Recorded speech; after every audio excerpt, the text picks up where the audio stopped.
Hi. So let's do this integral. This was first derived by Euler, and this is 0 to infinity ln x by x squared plus b squared. Let's try that. The first thing that you see here is ln x here on top. So that suggests that I need some 1 by x and all to be able to differentiate this. So what I would try first is a substitution x is equal to 1 by t.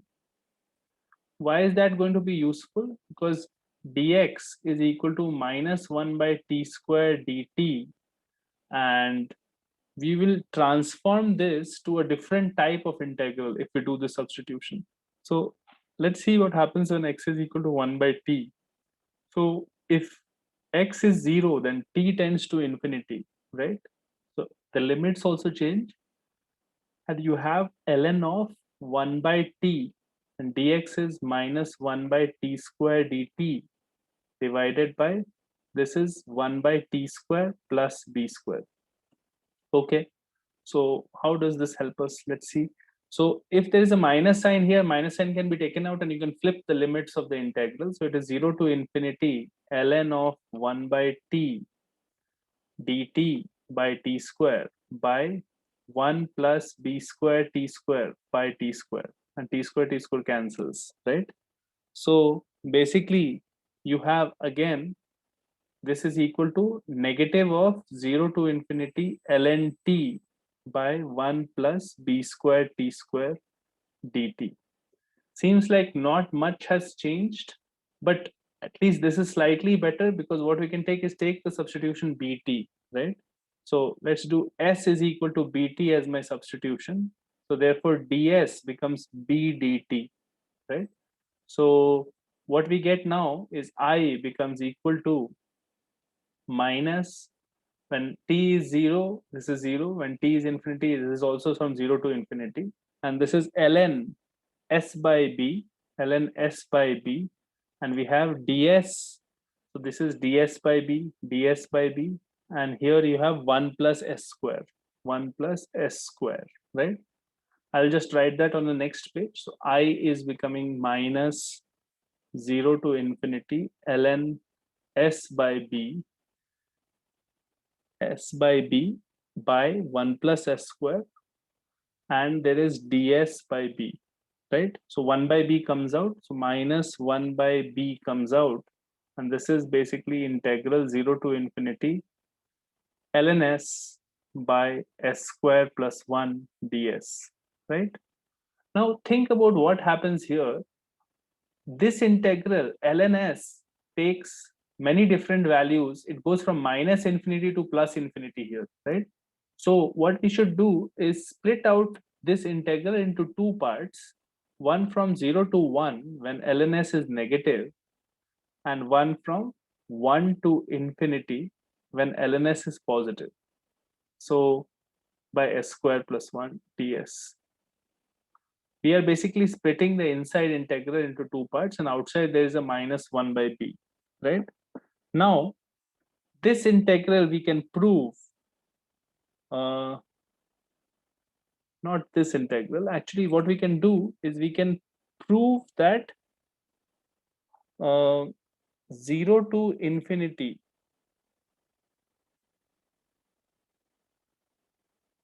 okay, I have made a mistake here, it seems, because I have not done the s by b. I have made a mistake here. This is s by b, right? So I'll just correct that. What happens here is, this looks like ln s minus ln b, right? ln s minus ln b. So I remove the minus sign, and what it becomes is 1 by b, 1 by b minus ln s, because this is plus, so this is minus. So minus 0 to infinity ln s by s square plus 1 ds, and plus 0 to infinity ln b. So ln b comes out because it's a constant, 0 to infinity 1 by s square plus 1 ds, right? Okay, now it is correct. And we have to find out this integral, and this integral is straightforward because it is tan inverse s from 0 to infinity, and that is simply equal to pi by 2. Pi by 2 minus 0, yeah. So this is ln b into pi by 2. But what about this integral? What about this integral? So let's evaluate this integral separately. So keep in mind the answer that we are getting right now. We are getting pi by 2b ln b plus minus 1 by b into this integral ln s by s square plus 1 ds, right? This is my answer for the overall integral. So I just need to find out this one, right? So let's do that on the next page. 0 to infinity ln s by 1 plus s square ds, right?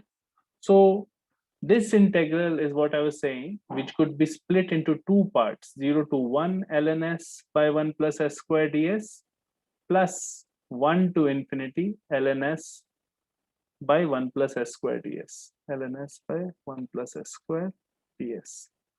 Correct. Now, here, if we try a substitution, let's say s is equal to 1 by t, right? S is equal to 1 by t. What happens is ds becomes minus 1 by t square dt, right? Correct. And you get this part basically 0 to 1 ln 1 by t ds is minus 1 by t square dt divided by 1 plus 1 by t square, 1 plus 1 by t square. So this becomes equal to minus, okay, also the limits will change if you put this substitution, s is equal to 1 by t.